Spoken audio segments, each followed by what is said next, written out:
going to address problems where we expect best corrected vision to be here and we're not getting what we expect. We expect comfort and wear time to be all day long and we're not getting that. That's what we're going to kind of address today. So I always separate the two, comfort and vision, and a lot of times they're not mutually exclusive. A lot of times somebody can have comfort issues and the vision's not optimal as well.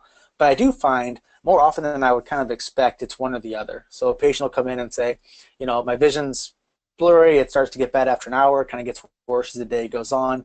We talk about it for a few minutes and I say, well, how's comfort? And they say, oh, comfort's fantastic. Or the other way around, I can't wear this lens because it becomes uncomfortable after a couple hours. It feels like there's some pressure, it's not comfortable. Oh, well, how's the vision in the beginning? The vision's fantastic. So usually it's one or the other. I like to at least separate when I'm troubleshooting into either comfort or vision and address those kind of separately. And for both of them, a big distinction you need to make is when is the problem occurring? Is it occurring when they first put that lens in? When they first put it in, is it uncomfortable? Do they have that awareness? Or does the comfort get worse as the day goes on? And same with for vision. Is the vision bad the second they put it in, or does the vision deteriorate as the day goes on? And so I think that's an important distinction to make, and that's how we're going to break it down today for both comfort and vision issues, is on insertion or things that kind of progress as the day goes on and how we can kind of troubleshoot in both of those situations. But all it's going to come down to for the most part is fit. And for that reason, I want to talk for a second about oxygen demands under scleral contact lenses, because so much about wearing a contact lens, no matter if it's a scleral lens or a soft contact or a corneal GP, so much about wearing that lens comfortably all day, as we know, is getting enough oxygen to the cornea to keep it happy all day. If the cornea becomes unhappy because it's hypoxic, you're not going to get a full day of wear time out of that lens. And in the scleral lens, this is especially important because we're dealing with two separate factors. We don't just have the contact lens, we also have a tear layer behind it that's abnormally thick, right? We don't have our normal 50 micron tear layer, we have a 200 to 300 micron tear layer in some cases. And that can be a limiting factor. Like we've talked about in previous webinars, we know the DK of the tear layer is only 80. And we know the DK over T's we have to reach in order to keep our central cornea happy and our limbus happy. That tear layer is going to be our rate limiting factor there. So fitting as close to the cornea as we can kind of get away with, and as close to the limbus especially as we can get away with, becomes vitally important when it comes to keeping the patient comfortable in a contact lens from when they wake up and put it in to when they take it out before bed, and hopefully wear that thing comfortably all day. If we have excessive vault in one of these two areas, it's going to lead to a reduced wear time. And this article here that I've referenced does a really good job of talking about oxygen demands under a scleral lens to the cornea and what we can get away with in order to avoid hypoxia-related edema, which they measured with OCT to see what kind of swelling occurred at the end of the day under different variables with contact lens thickness, DK, and vault. What that means, though, clinically, is not so much that edema, it comes down to comfort. So if we can avoid this hypoxia-related edema, what we're actually doing is keeping that patient comfortable because the eye is not, therefore, rejecting the lens. And so much of what we're doing is just fitting the lens as appropriately as possible over that cornea. I think this is really important to note, too. Our Holden-Mertz criteria for central corneal requirements for oxygen transmissibility, or DK over T, is 24. It's actually higher at the limbus, and most people probably ignore that. In fact, when I travel to a lot of offices and troubleshoot a lot of scleral lens patients, the number one issue I see is excessive limbal clearance. I think people are almost afraid of getting too close to the limbus or contacting the limbus. I was moderating a webinar for Scleral Lens Society a couple weeks ago, and one of the presenters was the main guy in this paper here, Langis Michaud, and he actually talked about how important oxygen to that limbus is because of the stem cells there, and how really mechanical trauma is not of importance or nearly as much of importance. In other words, he would rather have light touch at the limbus because those stem cells are buried way down in that tissue. They're not sitting up on the surface. You'd rather have a light touch, we're not worried about mechanical damage there, than have excessive clearance at the limbus, which can cause hypoxic damage to those stem cells. So I think having a nice tight limbus is extremely important when it comes to getting a patient through their day comfortably in a scleral lens. So I want to kind of put this at the beginning because I'll reference it a number of times as we go. A couple of big numbers that they brought out of this really well done paper was really the maximum scleral lens thickness that you want is 250 microns. x-cel runs about 280, which I really find acceptable, especially because we're going to make up for it in some other areas. Older generation lenses you'll see in the 350 to 400 micron range in thickness, and that really is too thick. People like it because it increases stability of a scleral lens. They don't crack as easy, they don't warp as easy, they'll last longer. People sometimes think they want a GP lens that lasts 3 or 4 years. You don't get that in sclerals. They're yearly replacement lenses. They're high decay, they're soft, they crack, they warp. You can get a good year out of them. We got to keep them thin. We need our vault under 200 microns. Keep in mind, for the Atlantis lens and a lot of sclerals out there, we recommend a starting vault of around 300 microns, but we're going to lose almost half of that within the first hour. Most distilling occurs in the first hour. We're going to lose 150 to 200. We're going to be between 150 and 200 microns by the end of that first hour, and it will continue to slowly decrease as the day goes on. So we do meet that criteria with the Atlantis lens when fit properly. And then a lens decay greater than 150. Again, that gets a little difficult. You get into a softer lens, but the hyper decay material, no doubt, is very important in keeping these patients comfortable. And then again, keeping that limbo clearance to a minimum. I have some good photos of proper and improper limbo vaults later. And one of the big things you see with excessive limbo vaults is not just hypoxia, it's fogging under that contact. That's probably the #1 culprit of fogging underneath the lens is excessive limbo clearance. So let's start out with comfort. I really just have one slide on comfort because it's all pretty easy to troubleshoot. We don't have a lot of comfort issues in scleral lenses, luckily. They're very comfortable lenses to wear. It's usually vision that's degrading throughout the day or not optimal at insertion that we have to deal with. So again, I split this into 2 categories. We have discomfort upon insertion and discomfort that reduces throughout the day and can cause reduced wear time. Upon insertion, there's really 3 culprits.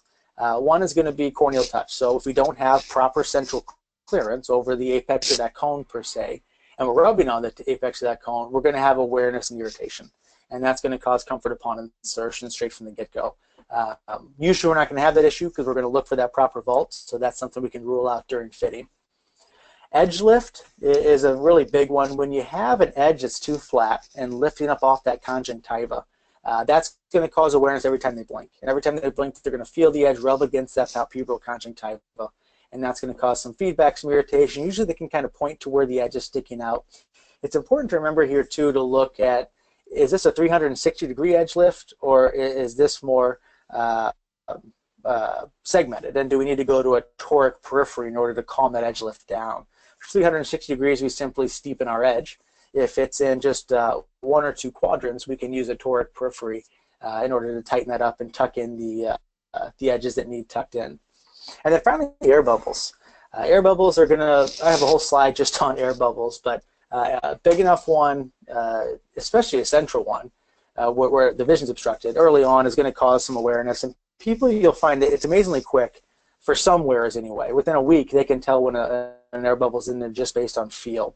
Other wearers I'll have who come in a year later with a big air bubble in there and don't even notice it. But most people will be able to tell there's some discomfort or some awareness when a large enough air bubble's under that lens.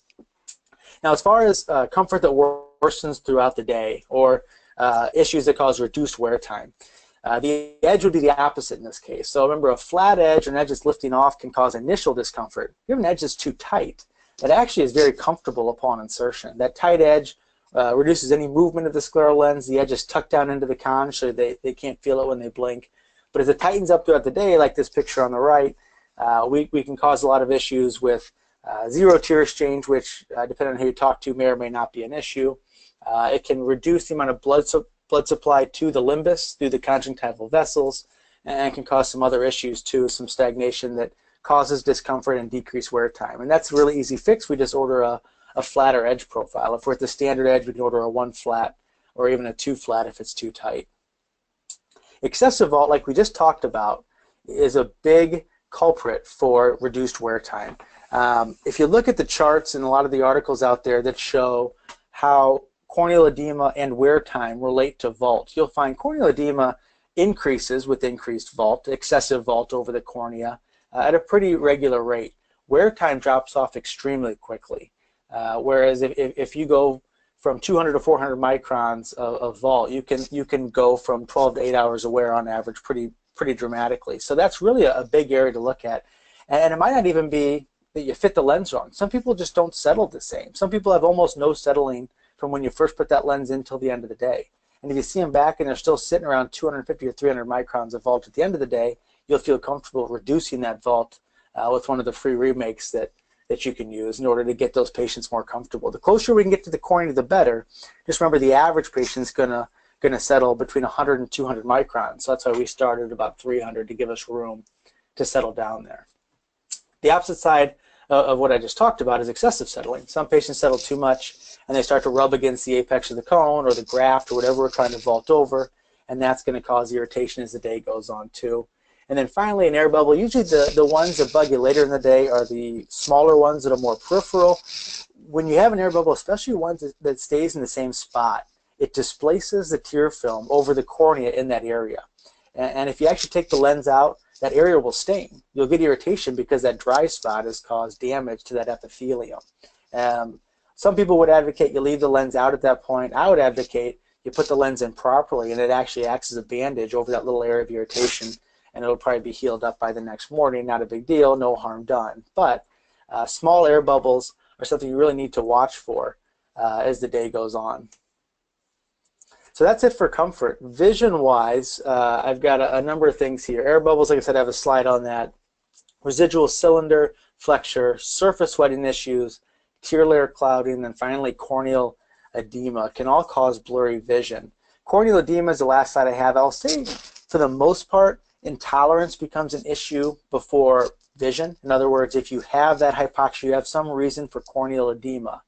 Typically, the patient will become uncomfortable in that lens before the edema is significant enough to actually affect the vision. But some patients, especially ones who've had RK or just have some sort of neurotrophic cornea for whatever reason, lifetime GP wearers being a good example, they can tolerate a lot of discomfort, and edema can become an issue visually in those cases. So we'll go through these one by one here.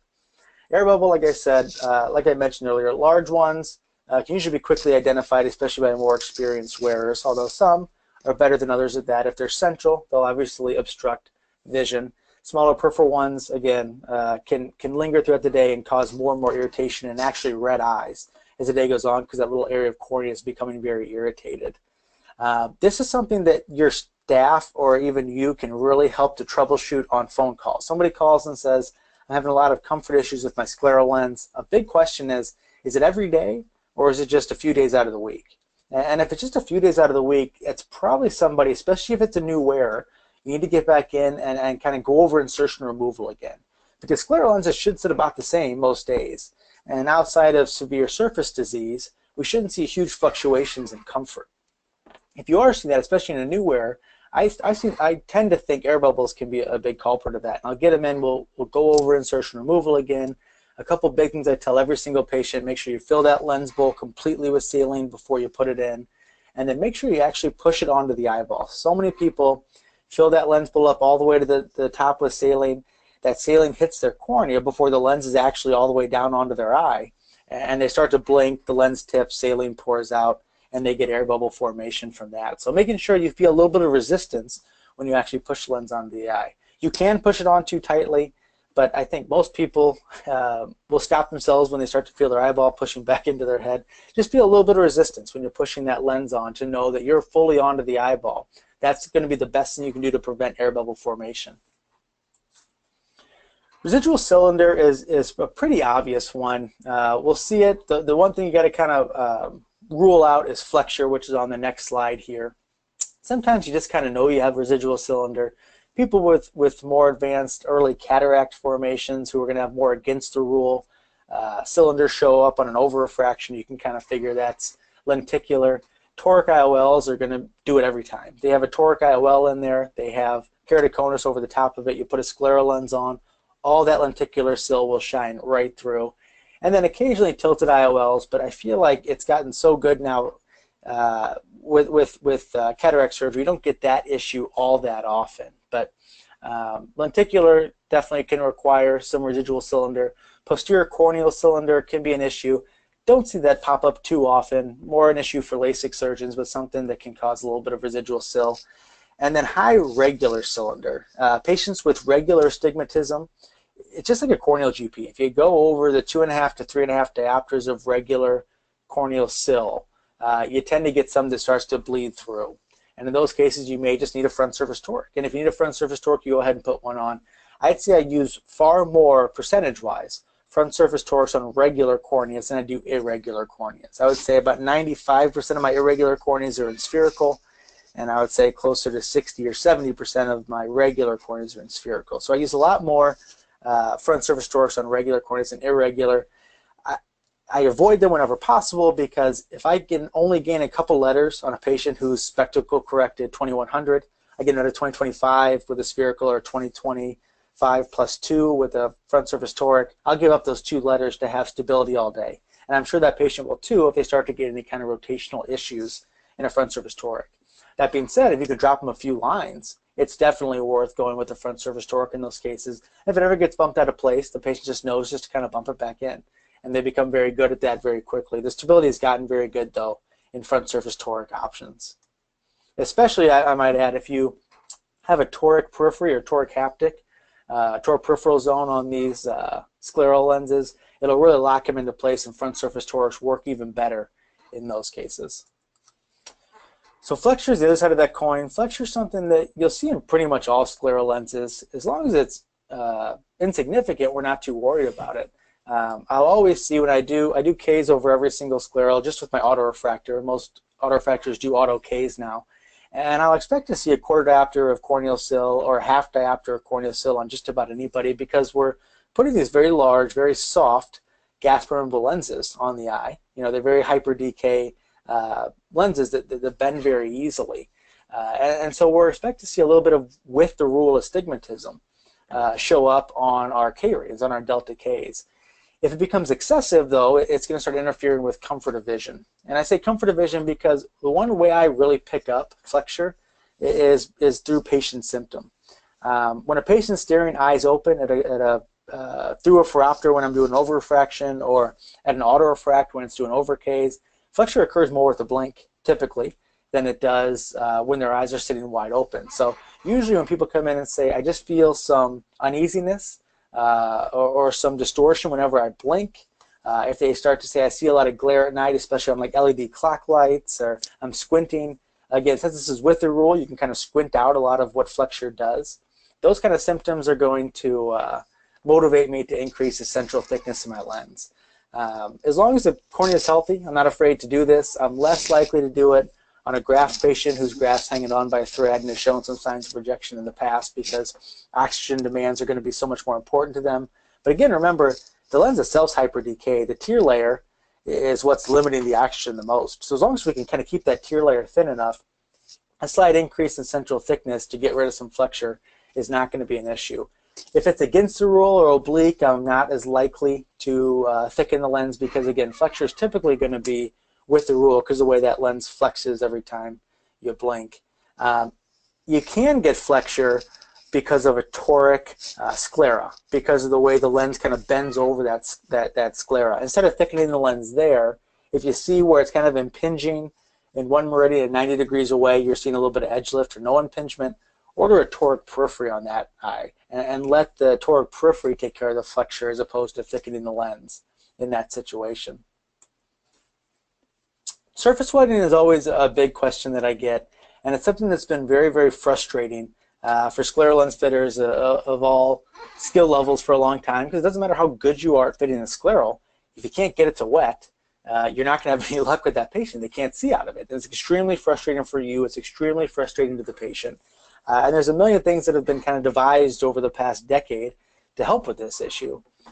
Things to kind of look at: ocular surface disease, obviously. Sometimes that's something that can be controlled through lid hygiene, warm compresses, omega-3s, Hydra, LipiFlow, whatever you might think about to try to keep that lens surface clean.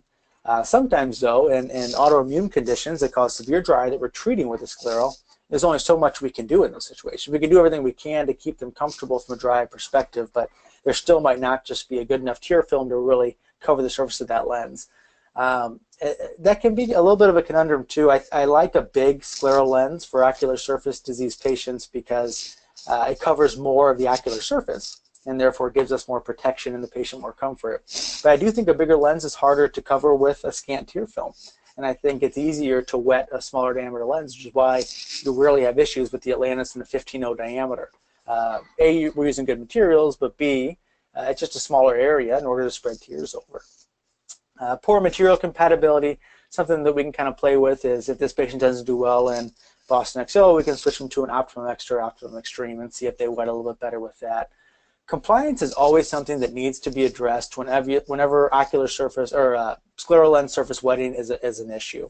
Make sure you're talking to the patient about how they're cleaning the lens, if they're rubbing the lens, what kind of solution they're using, if they're using your recommended solution or something different, if they're replacing solutions every night, just general lens care tips. If they're not doing it right, it can lead to deposits and therefore decreases in surface wettability. And then what we've heard for years and years from corneal GPs applies to sclerals as well. Oil-based soaps with lanolin and things like that, hand lotions, certain types of makeup can all get on the surface of that lens and prevent wetting. And the patient needs to know not to use these products before they insert or handle their scleral lenses. So some solutions, again, obviously treat the ocular surface disease, change the materials. All the Atlantis sclerals come plasma treated already, which makes a big difference in deep cleaning the surface of those lenses. Changing the care regimen. I'm a big clear care supporter as far as scleral lenses go. That's what the vast majority of my patients are in. Occasionally I'll switch that up. I don't advocate rubbing all that much in sclerals. And some patients have to do it. Some patients are heavy depositors, and I make them rub just with clear care. Rarely do I ever get an abrasive cleaner involved, though. And the reason is these big, soft, high DK lenses just warp too easy or break too easy. And I want the patients handling them as little as possible. So instead of advocating aggressive rub, I'm okay with them doing it a couple times a week, but instead of doing that every night, I'd rather have them on a ProGent regimen. ProGent is a very high strength cleaner. It comes in 2 parts that are mixed together in a vial. The lenses are placed in there and it dissolves everything off the surface. It smells very chlorine-y, very bleachy. Very, very effective. I have some patients that use it every month. I have some patients that use it once every 6 months. Some patients use it every quarter. Some patients that use it as needed when their lenses get too deposited. That is a much more hands-off approach that's not going to warp a lens nearly as much as excessive rubbing on a nightly basis in order to keep these lenses clean. So I try to reduce rubbing as much as possible, but some patients do need it at least a few days a week because they're heavy depositors. There's been all kinds of ways to condition the lens, either before you put it in to help with wettability or after it's already in. Some people talk about putting GP conditioner and spreading it onto the surface of the lens before it's inserted. That makes me nervous because I'm afraid some will get inside the lens bowl and be put in contact with the ocular surface throughout the day with a very low rate of tear exchange, and those preservatives can cause staining and irritation to the surface. Some people have advocated using a contact applicator to apply conditioner, or even just saline to the surface of the eye to kind of squeegee it off when it's in the surface of the lens when it's actually in the eye.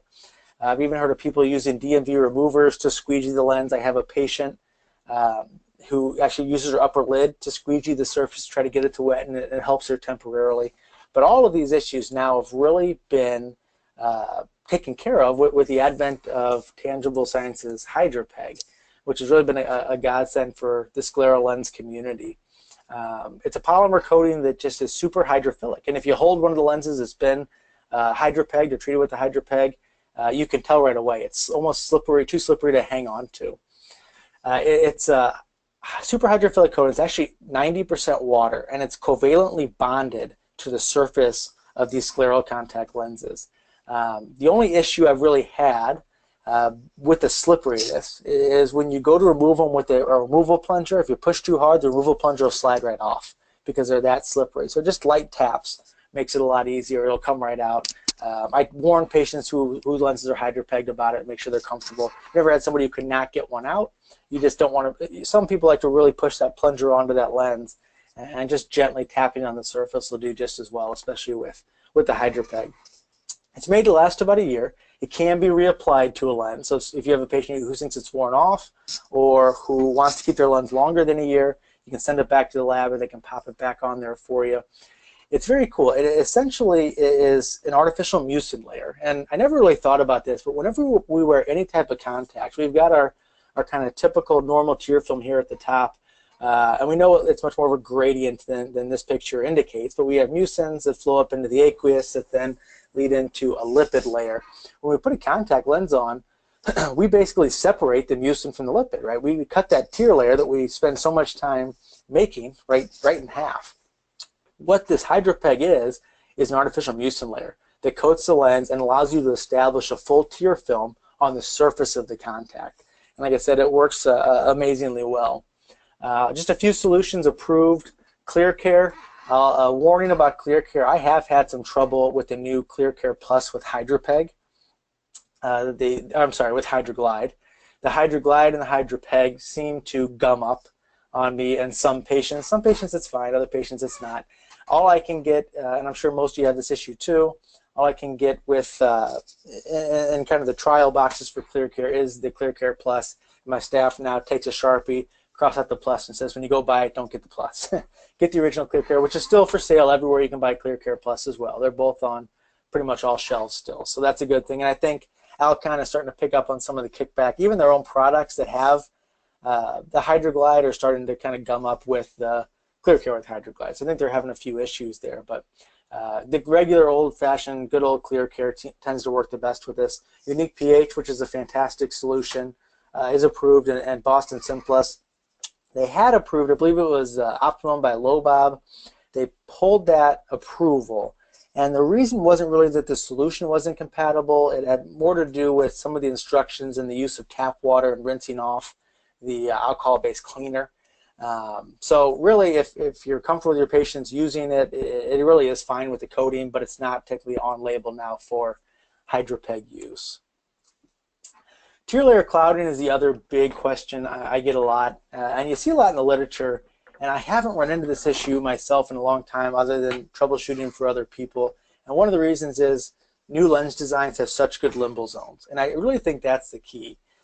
If you read articles on tear layer fogging or fogging up between the lens and the eye, I've really found 4 different explanations. One is an edge that's too tight, one is an edge that's too loose, one is a limbal zone that's too tight, and one is a limbal zone that's too loose or has excessive vault. So it kind of depends on who you ask, and all are probably right in certain situations.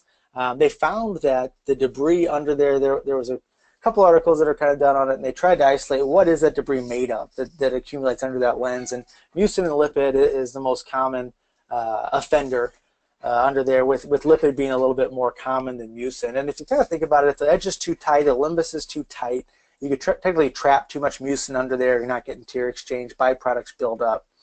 If the edge is too loose or the limbal zone's too steep, it kind of acts to draw solution, and I think that's more of the issue. Especially if you look at a limbal zone like this one, and this is a very tough cornea to fit. This looks to be maybe a post-PK with the junction, but this is a rough cornea to try to get over. Very oblate, very flat. But you see how much limbal clearance here. This acts as kind of a vacuum, and it just draws in debris, mainly lipid, underneath the edge of that lens, and it builds up under here and holds under here, and it just doesn't limit tear exchange enough. And it leads to debris underneath that lens. And because there's so much room here, it's less likely stuff's gonna move the other way and move back out. This is an excellent limbal zone right here, and it's so skinny that it's almost going to be impossible to see this limbal zone clearance under a biomicroscope. And that's frustrating because it's kind of hard to. You don't want to have to use an OCT to fit a scleral lens. You really don't have to. But it really takes a little bit of time to appreciate and not be afraid to get this close to a limbus with the scleral. I always cheat in a little bit when I'm looking at my limbal zone. I kind of know how quickly I'm tapering off, and if I kind of lose my green or my vault right next to the limbus in the paralimbal region just inside, I know I'm going to have a little bit more taper to get me through that limbal region. I feel comfortable with it. But I think some people are afraid of hitting the limbus. They over vault it. And that's what can lead to a lot of tear layer clouding. Again, a flat edge as well, if the edge is too flat, that's probably going to cause too much intolerance from the patient to really let you get very far. But that can do the same thing. That actually attracts a lot of debris under that edge. It pulls a lot of tear in under that edge that can eventually work its way under the contact. I've heard of people talking about tightening the haptic or the edge in order to limit tear exchange, in order to to prevent debris from getting under that edge, but I'm not as comfortable with that. One of the issues we've had in the past with sclerals with older designs is lenses tighten up too much. And so if I have a good edge, I'm leaving my edge alone, I'm going to limit how much debris is getting under that lens, how much tear exchange I'm getting by limiting my limbal and mid-peripheral regions as much as possible. That's what's going to be my gatekeeper. I want my edge to be as perfect as possible. This is a great edge here, even though that limbal zone is excessive. This edge is perfect. I want to leave it perfect. I want to bring that limbal zone down. And again, if that edge is too tight, then maybe you hold in some of the mucin, which they found under some people with tear lens clouding. So it's a difficult one to deal with, but I really think the key to that one is in the limbus. And the more you read and the more you hear now, it seems like the consensus among a lot of the experts out there. And then finally, I talked a little bit earlier about corneal edema. Like I said, this can be a cause of blurred vision. For the most part, the discomfort is going to cause the patient to remove the lenses before the edema gets drastic enough to really affect vision. But I've seen it happen. Like I said, patients who have more desensitized corneas are more likely to get blurred vision from corneal edema because they can handle some of the discomfort. But two big causes. One's tight lens syndrome if you have too tight of an edge and you get that seal off 360 degrees. And that can be too tight of a limbus as well. You can seal off at the limbal region too. New designs, it's hard to do, but older ones, it definitely is possible. That can cause corneal edema. And then, again, hypoxia, excessive limbal clearance, excessive central clearance. We kind of know we need DK over TYs in those two areas, and what the limits are. They're set up by that article with 200 microns of clearance, 250 micron lens thickness, and 150 DK in order to prevent these things from happening. Get down close to that limbus with that limbal zone. Don't be afraid to get near it. Again, we don't settle much in the limbal regions. We settle centrally. The way these lenses kind of push down and out as they settle, the limbus doesn't lose a lot of vault throughout the day, so you don't need a lot to kind of start with. And then obviously make sure that the eye's healthy. If it's a transplant especially, the endothelium needs to be a consideration, and just getting as much oxygen to that cornea by limiting lens thickness and vault and going with the best DK, highest DK possible, is going to be advantageous for us. So that's really all I have. We hit right about that 40-minute mark, is what we were looking for. Kathy, do we have any questions at all? Yes, we do. We have a few questions. The first one is, which material wets better, Optimum Comfort or Optimum Extreme? You know, I mean, just historically speaking, lower DK materials wet better. And so Comfort is probably going to wet the best. Optimum Extra is kind of my go-to, which is the next step up in DK. And then Optimum Extreme is probably going to have the least wettability, although with current lens materials, they all wet very well. But if you're having issues, you know, err on the side of lower. Optimum Comfort, I'm not positive on the DK, but I know it's under 100. And that one I'd probably avoid with Scleral as much as possible, at least go with Optimum Extra. But Optimum Extreme I'll always use if I know I have a cornea with high oxygen demands, like a post-graft patient, a Fuchs dystrophy patient, patients at a DSEC or some other kind of endothelial transplant, DMEC, something in that range. Okay, so next one is, how much do you change central thickness of the scleral lenses when you have flexure or hypoxia? Yeah, that's a great question. You really, with the Atlantis lens, getting around 280 is a good place to start. If you're getting hypoxia, the first thing, because the sclerals are going to breathe more than your tear layer, I'm not going to thin my scleral zone until I know I've reduced my vault as much as I possibly can. Because my tear layer's got that DK of 80, that's what I need to get down. And if I go much lower than 280 or 250 with my scleral lens, you know, durability becomes an issue. I'll thicken it. Usually about, I think the fitting guide for Atlantis is 100 microns. I'll usually go about 50 microns at a time. So I'd go from 280 to maybe 320 or 330. Sometimes I'll go even less than that. If it's not a whole lot of flexure, but I know it's bothering them, I might just go from a 280 up to a 300, a 0.28 up to a 0.3, and I'll still get a little bit more rigidity with that lens there. Again, with the 15-Os, it's less of an issue than with bigger lenses when it comes to flexure. I think 50 microns would be about as big as I'd like to go thickening-wise to start. And then thinning out, I do that in kind of as small steps as possible, maybe 20 or 30 microns at a time. But again, focus more on your tear layer there, because that's your rate limiting structure. Okay, could you please review the warranty and the retreatment of the Hydra-PEG, please? You know, Kathy, that might be a better question for you. I haven't had to use a warranty yet. It just got released in January, and I've yet to have a patient with an issue with the Hydra-PEG itself. Do you know what the warranty is on the actual Hydra-PEG if they want to get it redone? How much that costs? Well, the warranty is for a year, and as long as you're using the recommended care regimen, it will be redone at no charge.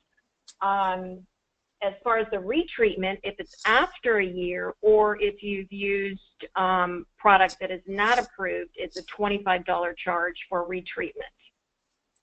Does that include both lenses? That's per lens. Per lens. Per lens. So that's probably a good reason. Like I talked about earlier, they took the Optimum by Lobab off the approved list. Probably a good reason not to use that is just not to void the warranty if you can avoid it. So. Correct. Are there any other materials other than the Contomac that are approved? Oh, well, I don't think there's any that x-cel can put Hydra-PEG on. There's other approved materials. There's a lot of good ones out there. Obviously, the Boston XO and XO2, Medicon, I'm trying to think any other ones that you guys offer, Kathy. The only ones that can be Hydra-PEG are the Contomacs. Not with the Hydra-PEG. The only one that's approved is the Contomac. Correct, material. Yeah.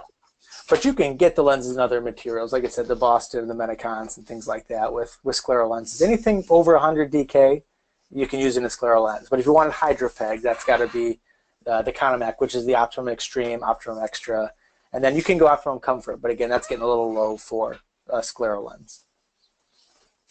Okay.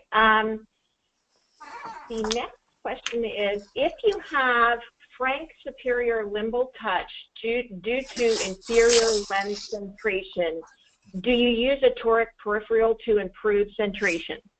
That's a great question because, and again, with smaller diameters like the 15-0, it's less of an issue, but it can still happen. All scleral lenses inferior decenter inferiorly. And occasionally what happens when that occurs is you rest on the superior limbus and even a touch of the superior cornea. If the patient's comfortable, I have no problem with that. Rarely is that area part of the diseased area of the cornea. In other words, it's not part of the apex of a cone, it's not part of the graft, it's host tissue. You're going to get maximum oxygen to that region, which is under the lid already, so we have no tear layer to limit oxygen. I'm perfectly fine with it. Now, if you see areas of impingement and areas of lift, if you see the need for a toric periphery, by all means incorporate that.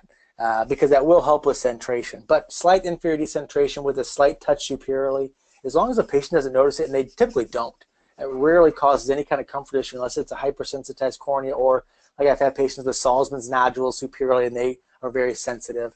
If they're not in any discomfort, you're not hurting them. You're putting a corneal lens on a very small section of cornea under the area that needs action the most, the superior eyelid. So I'm very, very comfortable with that. But again, only put a toric periphery on if you need a toric periphery. And in the 15-0 diameter, you're less likely to. If you're bigger than 15-0, there's a good chance you need a toric periphery at that point. And by all means, you know, at least start with a small one and see. Start with usually they come in steps. Atlantis does. You can get the step 1, 2, or 3 of toricity in your haptic region or your scleral zone. Start with step 1, see if it helps. If it does, you can maybe go to 2 to see if it helps a little bit more. If you still see some impingement, so do that if it's necessary. But also, don't be afraid of a slight bit of touch up there in the very top, as long as you're not harming any structures that are currently diseased, if that makes sense. Okay, next question is, how much movement are we looking for with blink on initial insertion and after 30 minutes of settling? Yeah, great question. Initially, I wouldn't want to see any more than 1 millimeter is excessive. And that means something's probably not right. Excessive clearance is probably the most common reason for that to happen. Or if you have really insufficient clearance and it's teeter-tottering on something, whether it be centrally on a cone or mid-peripherally on a part, especially like post-graft patients have a lot of strange mid-peripheral elevations, and if you rest on one of those, the lens can't seat down all the way in a jump slot. A millimeter would be the most on initial insertion. After 30 minutes to an hour, there should be almost no movement with the blink. I mean, and that's not a bad thing. To make sure the lens is not adhered, because it's not moving up and down, the way these kind of get tear exchange, as opposed to a soft lens that jumps, is these flex, right? And they kind of flex at 3 and 9 to let a little tiny bit of tear in. But I spin the lenses. I'll have the patient look up and I'll spin the lens, and if it spins freely, you're not adhered. Even if you don't have movement with the blink, that's okay, as long as that lens will spin after 30 minutes to an hour of wear. But initially, you don't want to see much, and less is more. If you see much, the patient will have awareness, for sure. You know, 0 might be tough right when you put it in, but if it's not adhered, I'm not worried about no movement. Okay, next question. How can you tell where the limbus ends and the scleral begins on the OCT image? Yeah, and that's tough because, I mean, it's kind of a gradual transition from corneal tissue to that episclera. So I use the angle and kind of shoot straight up from where the tip of the angle is my best estimation. But there really isn't an exact point there as to where those stem cells are located. I can't give you an exact anatomical definition there. I think they're probably, like I said, kind of right over where that angle hits is what I use when I kind of estimate. And with a 15-0, you're going to land right outside of where that angle peaks. And that's okay. That's where we kind of want to land this thing is as soon as we hit sclera, that's where we're going to land it in order to maximize the amount of oxygen we can get to those limbal regions. Okay, well, thank you, Drew. That's all the questions we have. Thank you all for attending, and look for our next webinar on October 24th at 7 p.m. Central Time, and it's on new keratoconus classification system. So we look forward to putting that one on for you as well. Thank you so much. Thank you.